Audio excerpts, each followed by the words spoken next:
El video de hoy será sobre los alcoholes.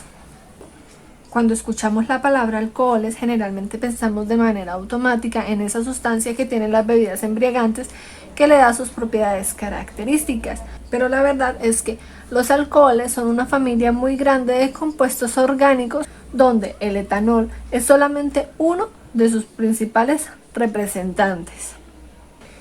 En química orgánica decimos que los alcoholes son todas aquellas sustancias que contienen el grupo hidroxilo, es decir, que tienen un O y una H. Algo que se debe tener en cuenta en los alcoholes es que este grupo hidroxilo siempre se encuentra unido a un carbono que tiene únicamente enlaces simples con otros carbonos e hidrógenos. Por ejemplo, este es un alcohol porque el grupo hidroxilo que se encuentra aquí presente está unido mediante un enlace sencillo con un carbono que solamente tiene enlaces sencillos con carbonos y con hidrógenos. Esto es algo que los diferencia de los fenoles. Los fenoles son compuestos similares a los alcoholes en donde el grupo hidroxilo también se encuentra unido a carbonos mediante un enlace sencillo. Sin embargo, como aprendimos en el video donde hablábamos de los aromáticos, el fenol reemplaza a uno de los hidrógenos en el benceno.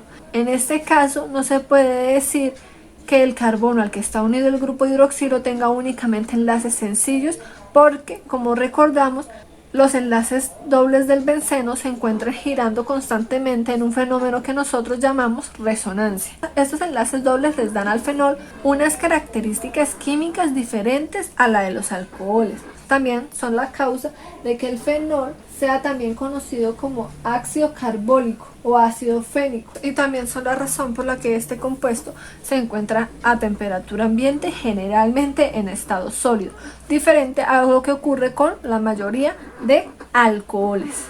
Existen diferentes maneras de clasificar los alcoholes de acuerdo a diferentes parámetros. En este video me centraré en dos. La primera forma de clasificarlo depende de la cantidad de grupos hidroxilo que se encuentren unidos en nuestra molécula, ya que cuando tienen más de un grupo hidroxilo se denominan polialcoholes o polioles. Existen una gran cantidad de polialcoholes importantes en la industria y en nuestra vida cotidiana. Un ejemplo es el glicerol o glicerina, un polialcohol que es muy usado en la industria farmacéutica, cosmética y alimentaria. Por ejemplo, se usa de base en jabones, en la industria del cigarrillo, como base de ciertos cosméticos, como anticongelante, como edulcorante, es decir, que sirve también para endulzar en algunos casos las bebidas. En general tiene muchos usos. Aunque normalmente la conocemos como glicerina, la manera apropiada de nombrarlos es 1, 2, 3.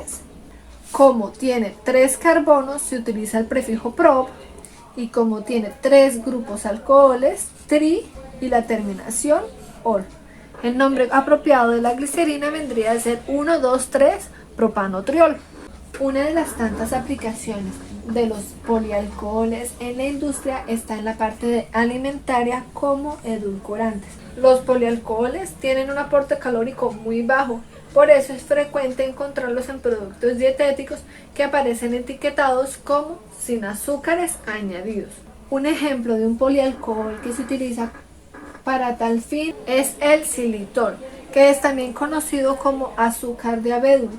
Es un polialcohol o azúcar de alcohol de 5 carbonos, que tiene, como podemos ver, 1, 2, 3, 4, 5 grupos alcohol. Su aporte calórico es reducido si se compara con el del azúcar.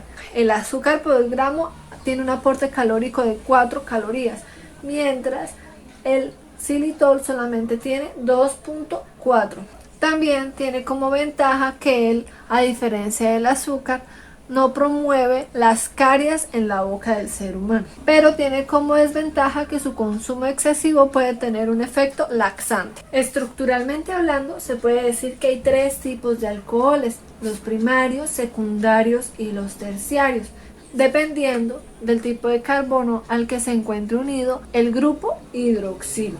Ya anteriormente en la primera clase de química orgánica hablamos sobre cuáles eran los carbonos primarios, secundarios, terciarios y cuaternarios, pero vamos a recordarlo. Este, por ejemplo, es un alcohol primario. ¿Por qué?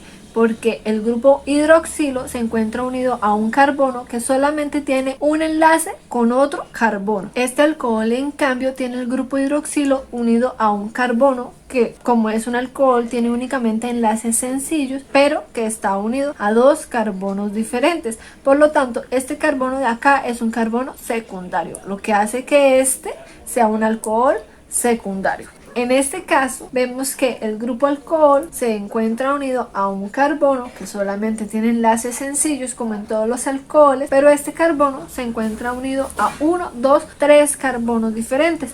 Por lo tanto es un alcohol terciario. Estos tres compuestos, a pesar de que son muy similares en muchos sentidos, ya que tienen la misma cantidad de carbonos, todos tienen solamente un grupo OH y todos tienen la misma cantidad de hidrógenos, tienen reactividades diferentes, es decir, que reaccionan de manera diferente debido a la ubicación del grupo hidroxilo. Los alcoholes terciarios son mucho más reactivos que los alcoholes secundarios y muchísimo más reactivos que los alcoholes primarios. Estos tienden a ser mucho más estables. Además de la manera como se clasifican los alcoholes, dependiendo de la cantidad de grupos hidroxilos presentes en la cadena y de la ubicación de la misma, también vamos a hablar ligeramente de sus propiedades. Una de las principales es que estos alcoholes se encuentran casi siempre en estado líquido, aunque a medida que aumenta el tamaño de la cadena podrían encontrarse también en estado sólido. Ellos suelen ser incoloros, tienen un aroma característico que muchos de nosotros reconocemos fácilmente. Además, a diferencia de la mayoría de compuestos orgánicos, estos sí son solubles en agua.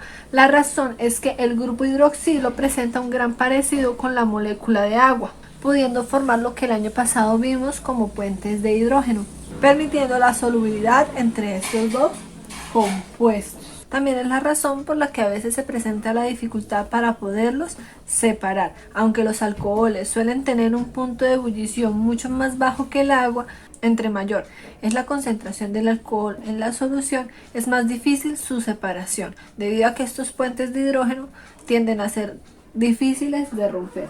Entre más grande sea la molécula a la que se encuentra unida el grupo OH, mayor similitud presentará con los hidrocarburos, diferenciándolo de la molécula de agua. Es decir, que entre más grande sea la cadena del alcohol, menor será su solubilidad en este compuesto. Estos puentes de hidrógeno también son los causantes de que los alcoholes se encuentren a temperatura ambiente en estado líquido, diferente a lo que ocurre con compuestos del mismo tamaño que solamente tienen carbono e hidrógeno, que suelen estar en estado gaseoso, ya que los puentes de hidrógeno que se forman hacen que las moléculas se encuentren más juntas entre ellas y les cueste más trabajo separarse. La presencia del grupo hidroxilo afecta, además del punto de ebullición, también el punto de fusión, razón por la cual los alcoholes muchas veces se utilizan como anticongelantes. Ahora hablaremos sobre la nomenclatura de los alcoholes. Los alcoholes, al igual que algunos compuestos orgánicos, tienen dos diferentes maneras de nombrarlas, ambas aceptadas internacionalmente: la común y la IUPAC. En la común se antepone la palabra alcohol, luego se pone la base correspondiente al alcano, pero cambiando la terminación enano por la terminación ico. En la IUPAC simplemente se le añade la letra L al nombre del alcano correspondiente. Vamos a hacer algunos ejemplos para entenderlos mejor.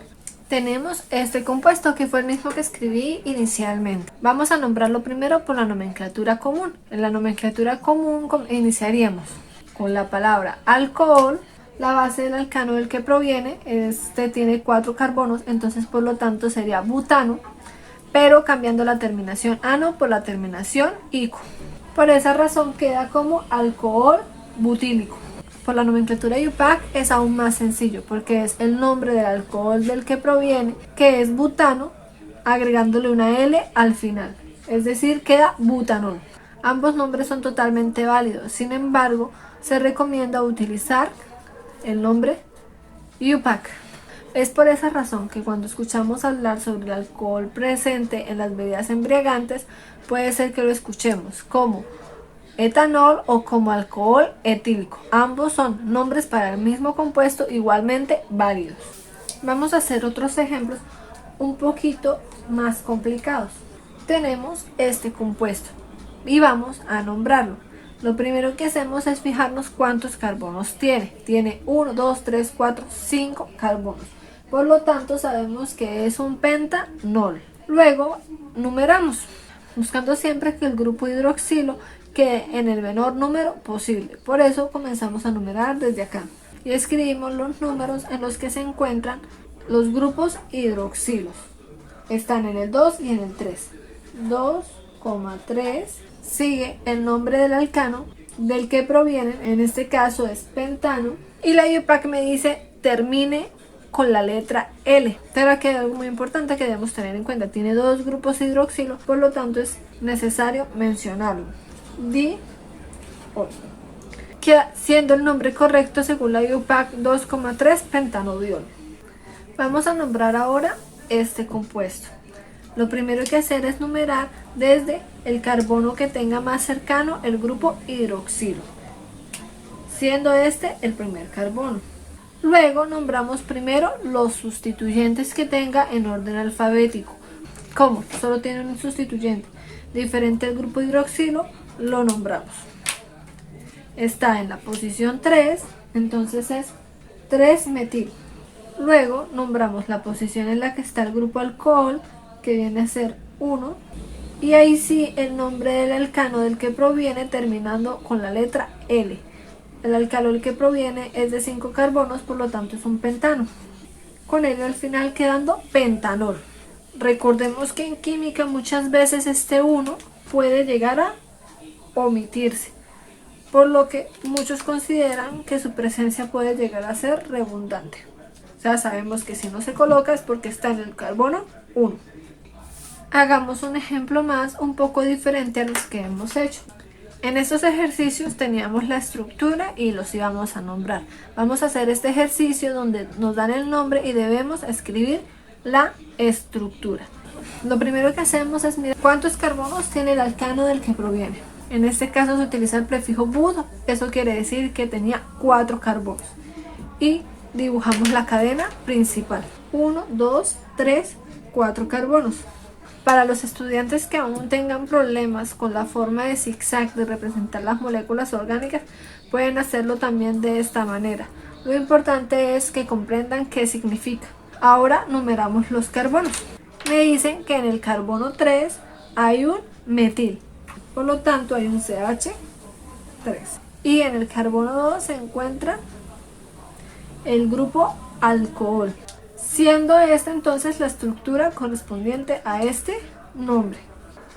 Ahora ya para finalizar, aunque lo hice brevemente al inicio del video, voy a hablar de los principales alcoholes presentes en el mercado y sus usos. De nuevo, muchas veces cuando pensamos en alcohol, nuestra mente va hacia la sustancia presente en las bebidas embriagantes. Sin embargo, no es el único. Cuando hablamos de alcoholes de consumo humano, el primero en el que pensamos es en el alcohol etílico o etanol. Este es un líquido incoloro de olor suave que se obtiene generalmente de la fermentación de los azúcares mediante un proceso anaerobio, aunque a escala industrial se puede obtener mediante la hidratación del etileno. El etanol es un depresor del sistema nervioso central, es el depresor más utilizado en el mundo desde hace miles de años. Su consumo es adictivo y puede conducir a una enfermedad que nosotros conocemos como alcoholismo. El etanol está presente en las bebidas alcohólicas y se ha utilizado desde la prehistoria con diferentes fines diferentes a embriagarse.